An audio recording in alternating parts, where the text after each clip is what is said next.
Hey everyone, welcome back to another episode of Reading Rainbows. Today we are reading chapters 32 and 33 because they're both really short. So let's just dive right in. Of course, we're reading Inkheart by Cornelia Funke. Chapter 32, Back Again. She spoke to the king, hoping he would forbid his son to go, but he said, "Well, dear, it's true that adventures are good for people even when they are very young. Adventures can get into a person's blood, even if he doesn't remember having them." Eva Ibbotson, The Secret of Platform 13. Capricorn's village didn't look like a dangerous place on the gray, rainy day when Maggie set eyes on it again. The houses standing among the green hills were a miserable sight with not a ray of sunlight to brighten their ruins. Maggie could hardly believe these same houses had looked so menacing on the night of their escape. "Interesting," whispered Finoglio as Basta drove into the parking lot. "Do you know, this village is very like one of the settings I thought up for Inkheart. Well, there's no fortress, but the landscape around it is similar, and the age of the village would be about right. Did you know that Inkheart is set in a world not unlike our own medieval times? Of course I added some things, the fairies and the giants." Maggie wasn't really listening to them now. She remembered how, after their flight from the sheds where Capricorn had held them captive, she had stumbled toward Eleanor's car, and the man had shot at them. She had hoped she would never again have to see this parking lot, the church, and these hills. Yeah, I was just thinking about how Finoglio is so amazed that this village, looks like that from Inkheart and all that.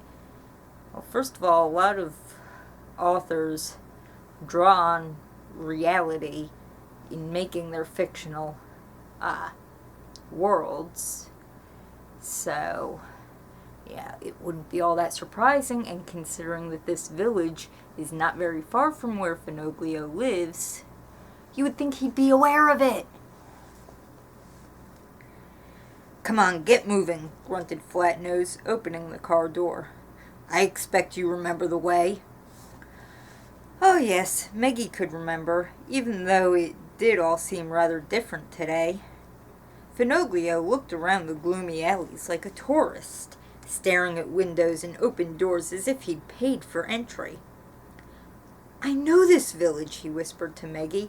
"I mean, I've heard of it. There's more than one sad story about the place. That earthquake in the last century. And then in the last war there was—" "Save your tongue for later, scribbler," Basta interrupted. "I don't like whispering."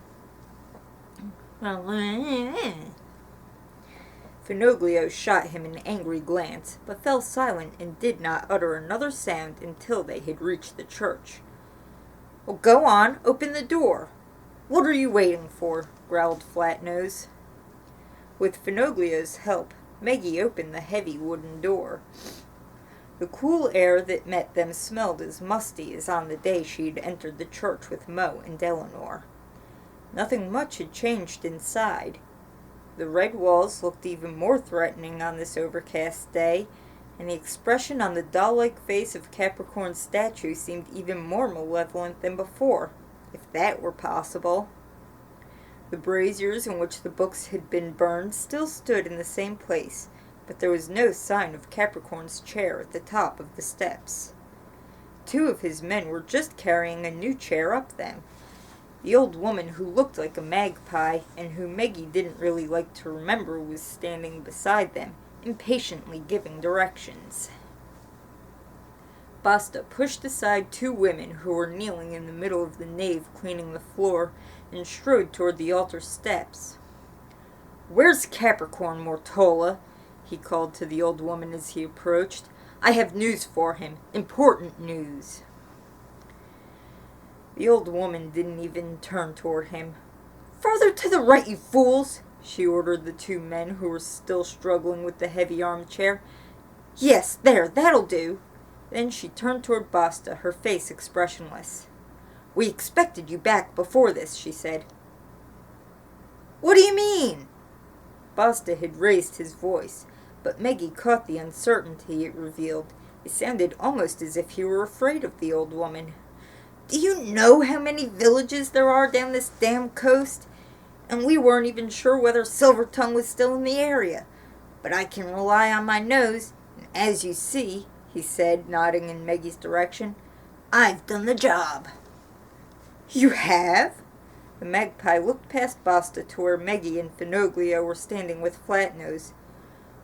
All I see is the girl and an old man. Where's her father? He wasn't there, but he'll come after her. The girl's the best bait we could have. And how will he know she's here? I left him a message. Since when can you write? Meggie saw Basta's shoulders tense with anger. I left him my name. He won't need more than that to know where to find his precious little daughter. Tell Capricorn I'm shutting her in one of the cages. With these words, he turned on his heel and stalked back to Meggie and Finoglio. Back in one of the cages. Great, I'm sure Meggie just loves the thought of that. Capricorn's not here, and I don't know when he'll come back, Mortola called after him. But I'm in charge until then, and in my view, you haven't been doing your job recently as well as we expect. Basta swung around as if he'd been bitten on the back of the neck, but Mortola continued unmoved. First, you let Dustfinger steal a set of keys from you. Then you lose our dogs, and we have to send a search party out into the mountains for you. And now this. Give me your keys. The magpie put out her hand. What? Basta went white, like a boy being punished in front of the whole class. You heard. I'm going to look after them. The keys to the cages, the crypt, and the fuel store. Bring them here. Basta didn't move. You've no right to them, he snapped. Capricorn gave them to me, and he's the only one who can take them away again. He turned around once more. And so he will, Mortola called after him. And he'll expect your report as soon as he gets back. Maybe he'll understand better than I do why you didn't bring Silvertongue. You just wait until your father gets home. Yeah, that's what it sounds like to me, you know? Kids acting up, mom's trying to lay down the law, kids saying, well, you can't tell me what to do. So mom basically comes back with, just wait till your father gets home. Yeah, that's what this all sounds like, and it's just amusing. Basta did not reply. Seizing Meggie and Finoglio by the arms, he hauled them toward the church door. Mortola the magpie called something after him, but Meggie couldn't make out what it was, and Basta did not turn back this time. He locked her and Finoglio in the shed marked number 5, the one where Farid had been imprisoned. Okay, you can wait here till your father arrives, he said before pushing Meggie inside. She felt as if this were a nightmare and she was dreaming it all over again. Only here there wasn't even musty straw to sit on, and the light bulb hanging from the ceiling didn't work. Although a little daylight did come in through a narrow hole in the wall. Oh, wonderful, said Finoglio, sitting down on the cold floor with a sigh. A cowshed, how unimaginative. I really would have expected Capricorn to at least have a proper dungeon for his prisoners. Cowshed? Meggie leaned her back against the wall. She heard the rain pattering against the locked door. Well, yes, what did you think it was? They always built houses like this in the old days. Room for the livestock on the ground floor and living quarters for the family above them. They still keep their goats and donkeys like that in many mountain villages. Haven't you noticed when they've driven the animals out to pasture in the morning, there are steaming heaps of dung left lying in the streets, and you tread in them when you go to buy your breakfast rolls? Finoglio plucked a hair from one nostril, looked at it as if he couldn't believe anything quite so bristly grew in his nose, and flicked it away. Ew. This is really rather uncanny, he murmured. That's exactly how I imagined Capricorn's mother. That nose, the eyes set close together, even the way she folds her arms and her chin juts forward. Maggie looked at him incredulously. Capricorn's mother? The magpie? Magpie, is that what you call her? Finoglia laughed softly. She has exactly the same nickname in my story. How amazing! Be careful of her. She's not a very pleasant character. I thought she was his housekeeper.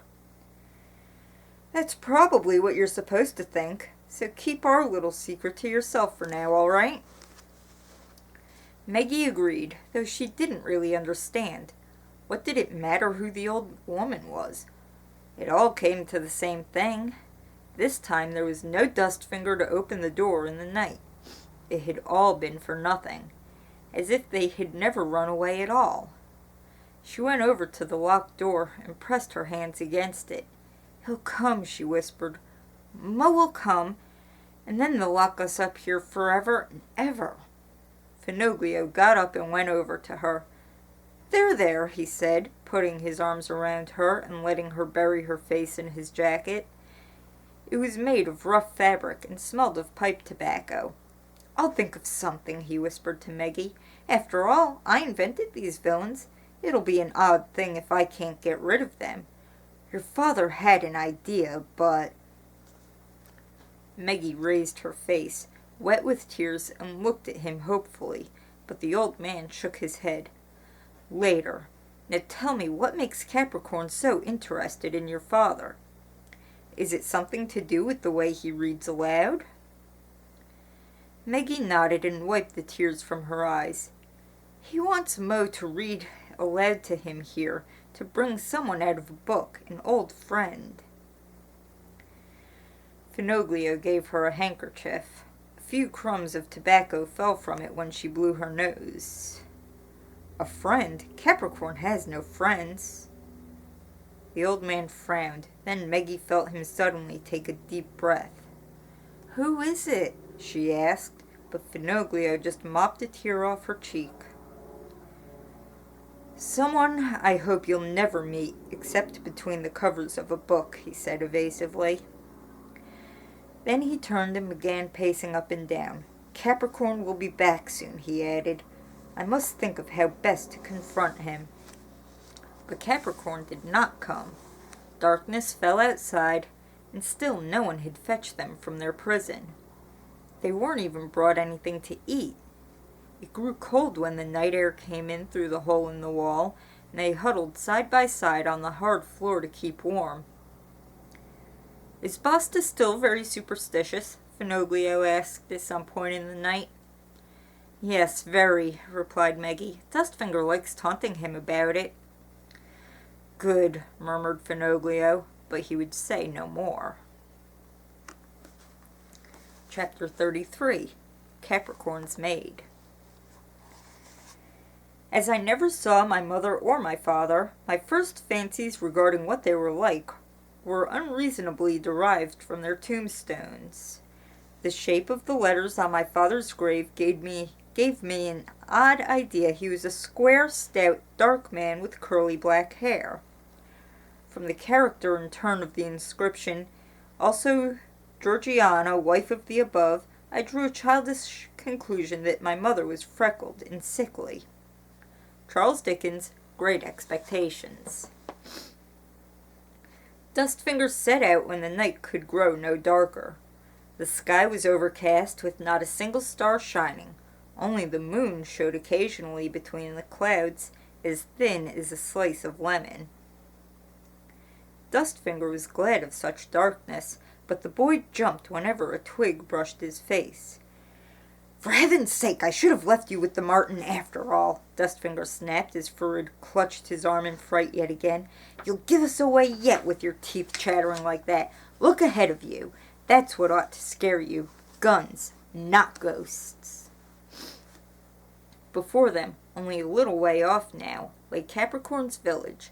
The new floodlights poured light as bright as day over the gray houses. "And they say this electricity of theirs is a blessing," whispered Dustfinger as they skirted the parking area.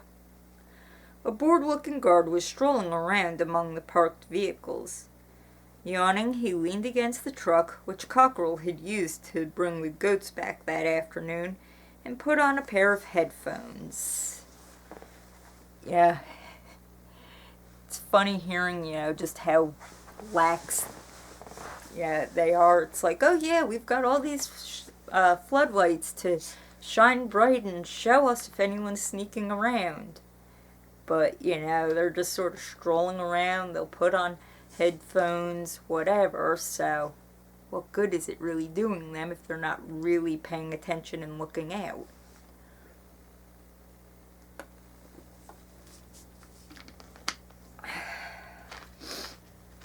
Excellent.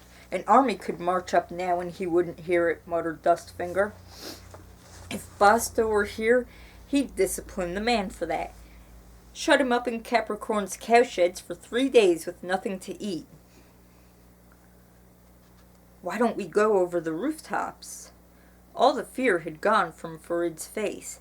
The guard with his shotgun didn't alarm the boy half as much as his imaginary ghosts. Well, yeah. Farid is from a book where, these ghosts and ghouls are real and present danger, whereas, they didn't have guns and stuff in his book. So coming into this world with the guns and all, he sees them as loud and annoying, basically, but he doesn't really get why he should fear them the way he fears the ghosts. That's my theory, at least. Dustfinger could only shake his head over such foolishness. But the rooftop idea wasn't stupid. A vine that hadn't been pruned for years grew up on one of the houses beside the parking area. As soon as the guard wandered over to the other side of the area, swaying in time to the music that was filling his ears, Dustfinger clambered up its woody branches. The boy climbed even better than he did, and proudly offered him a hand once he was up on the roof. They moved on stealthily like stray cats, past chimneys, aerials, and Capricorn's floodlights, which were angled downward and left everything behind them in the cover of darkness.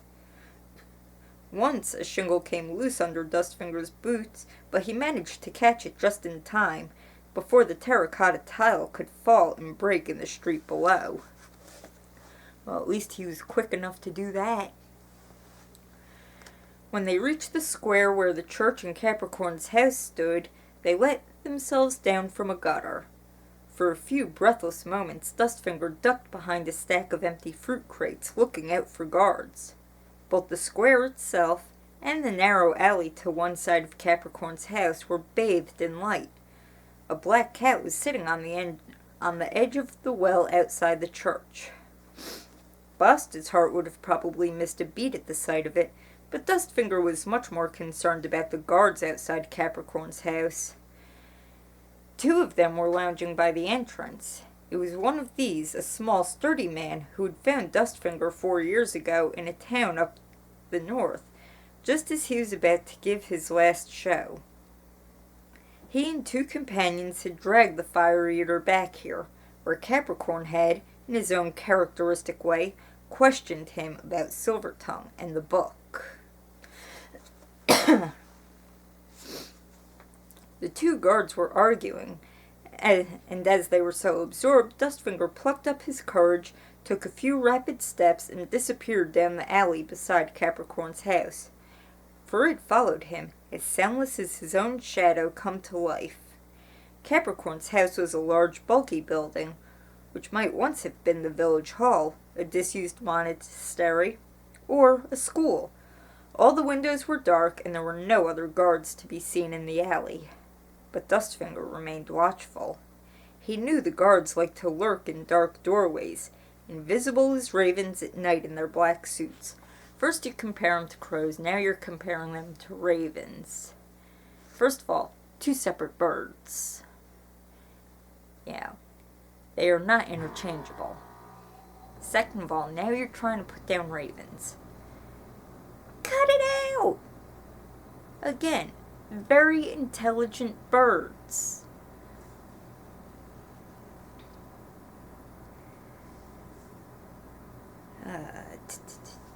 Indeed, Dustfinger knew almost everything about Capricorn's village. He had walked these streets often enough since Capricorn brought him here to look for Silvertongue in the book.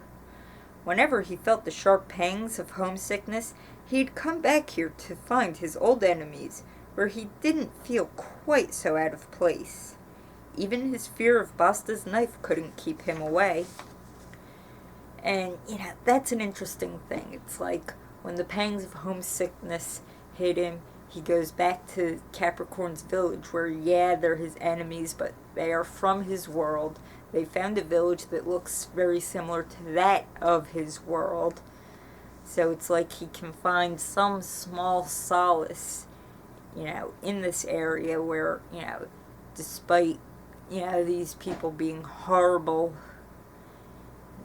whatever, they still know and understand him at least a little bit. And they're something familiar to him. Dustfinger picked up a flat stone, beckoned Farid to his side, and threw the stone down the alley. Nothing moved. As he had hoped, the guard was doing his rounds. Dustfinger hurried to the high wall behind which Capricorn's garden lay. Vegetable beds, fruit trees, and herbs, protected by the wall from the cold wind that sometimes blew from the nearby mountains. Dustfinger had often entertained the maids as they hoed the beds. There were no floodlights in the garden, no guards either. Who'd steal vegetables? And only a door with a grating over it, a door that was locked at night, led from the yard into the house.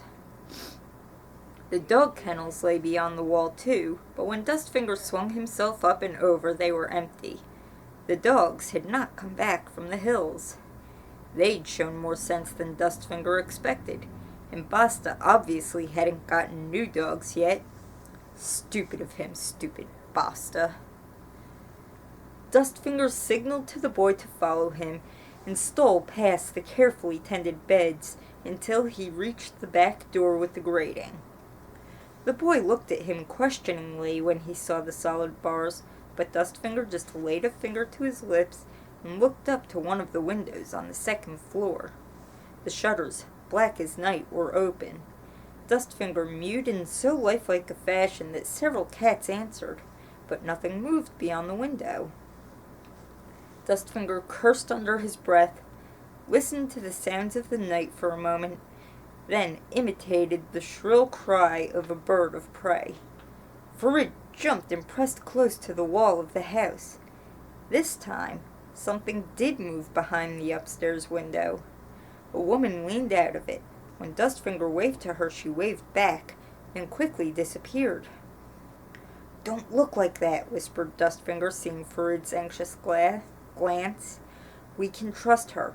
Quite a few of the women aren't too fond of Capricorn and his men. Many of them didn't even come here of their own free will. But they're all afraid of him, afraid they'll lose their jobs, afraid he'll burn the roofs over the heads of their families if they talk about what goes on here, or perhaps send Basta to call on them with his knife. Risa doesn't have to worry about that kind of thing. She has no family. Not anymore," he added to himself silently. The door behind the grating opened, and Risa's anxious face appeared behind the bars. It looked pale beneath her dark blonde hair. "How are you?" Dustfinger went over to the grating and put his hand through the bars. Smiling, Risa pressed it and nodded at the boy. "This is Farid." Dustfinger lowered his voice. "You could say he's adopted me, but you can trust him. He doesn't care for Capricorn any more than we do." Risa nodded, looked at him reproachfully, and shook her head. "Yes, I know it wasn't sensible to come back. You heard what happened?" Dustfinger couldn't prevent something like pride from creeping into his voice. "They thought I'd put up with anything, but they were wrong. There's still one copy of the book left, and I'm going to get my hands on it." "Don't look at me like that. Do you know where Capricorn keeps it?" Risa shook her head. There was a rustling behind them, and Dustfinger spun around, but it was only a mouse scurrying over the quiet yard. Risa took a pencil and a piece of paper out of her dressing-gown pocket. She wrote slowly and neatly, knowing that Dustfinger found it easier to read capital letters. She had taught him to read and write so they could communicate with one another. Yeah. Okay. First of all, it's obvious that she can't speak considering she hasn't made a single sound yet. Yeah, she just looks, shakes her head, that sort of thing. So, she's unable to speak. So I'm wondering how she taught him to read. Because, so much of reading is what sound the different letters and letter combinations make. So, how do you teach someone to read if you can't tell them what sound this is? I mean, I'm sure there's a way, but I'm just wondering what the method was. As usual, it took some time for the letters to make sense to Dustfinger. He felt a fresh sense of pride every time those spindly symbols finally fitted together into words and he could get their secret out of them. "I'll look around," he read softly. "Good, but be careful. I don't want you risking your pretty neck." He bent over the paper again. "What do you mean the magpie has Basta's keys now?" He gave her the note back. Farid watched Risa writing, as spellbound as if he were watching someone work magic. "I think you'll have to teach him, too," Dustfinger whispered through the bars. "See how he's staring at you?" Risa looked up and smiled at Farid. Awkwardly, he looked away. Risa passed her finger around her face. "You think he's a nice boy?" Dustfinger twisted his mouth in a teasing smile, while Farid felt so embarrassed he didn't know where to look. "And what about me? Beautiful as the moon, am I? What am I to make of that as a compliment?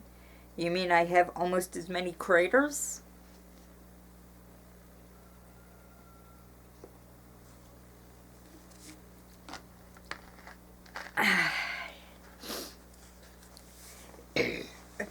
This teasing between friends and all is amusing and all, but at the same time, I could do without it, really, but...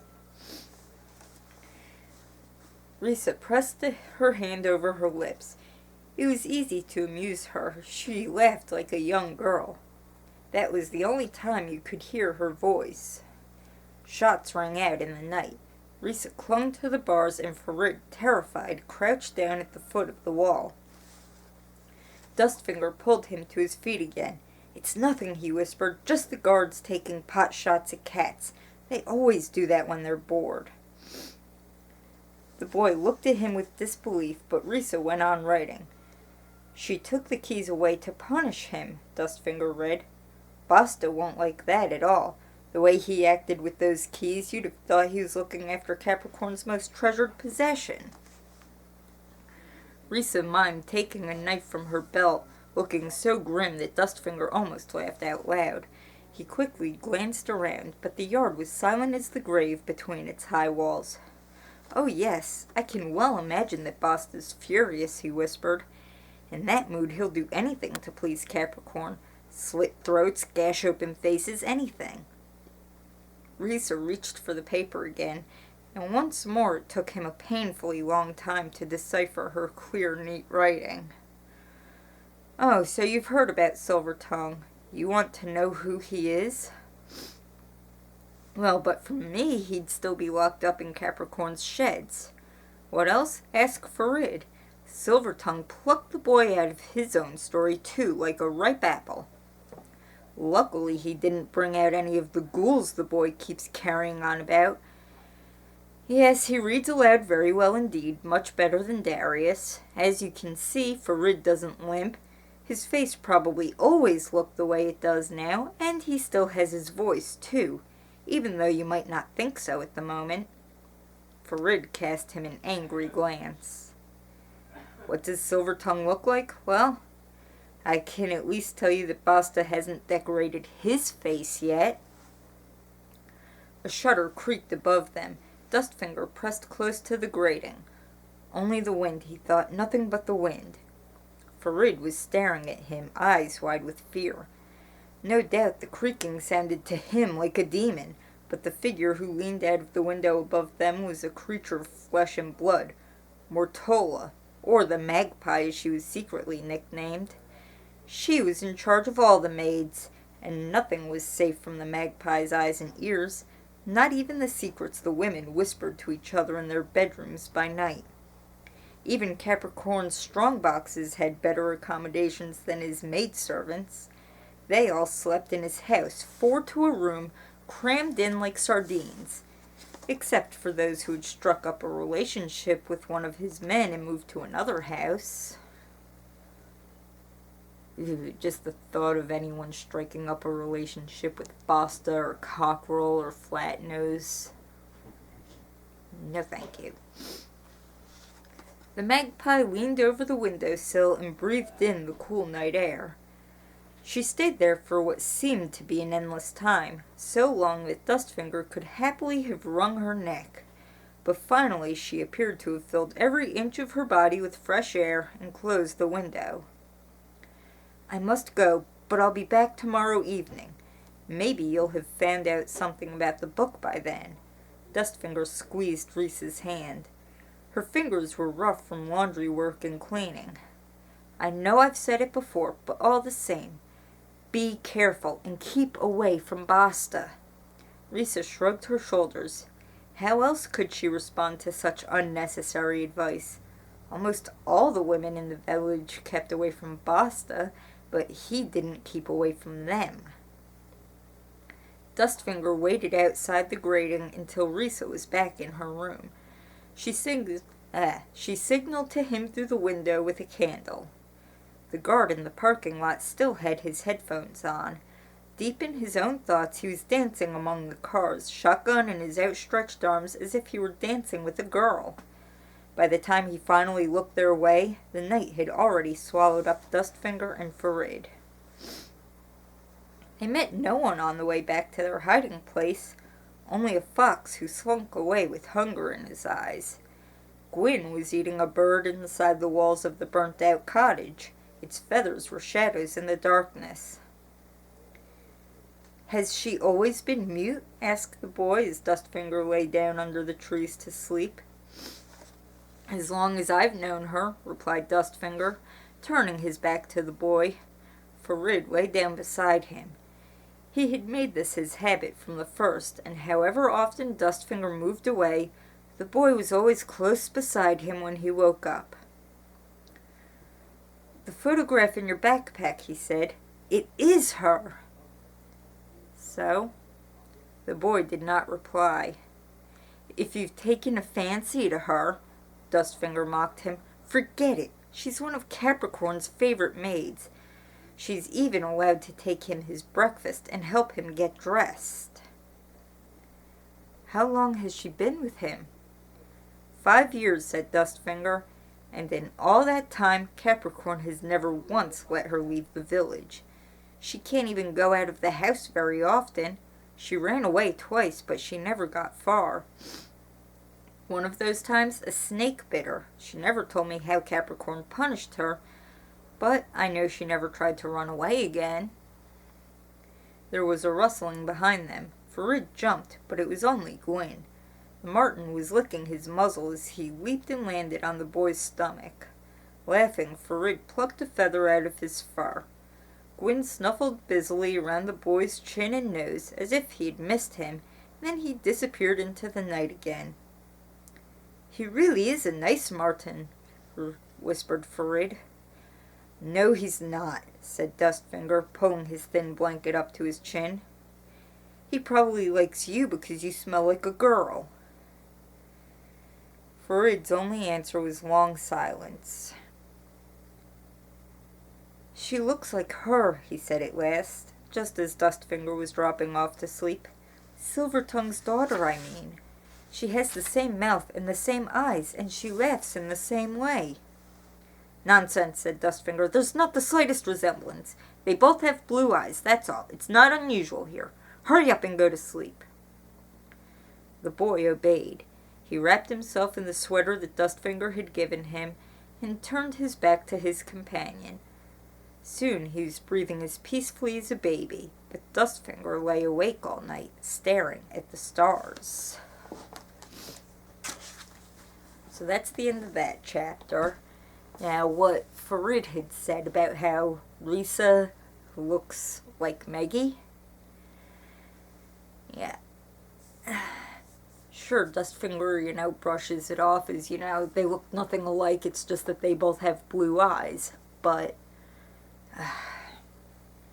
I think at some point earlier in the book, it said that Maggie's mother's name was Teresa. So, Teresa, Risa. Just saying. Is it a possibility? Is it a coincidence? I don't know. But we'll find out as we continue the book. I thank you for joining me, and I hope you have a great day.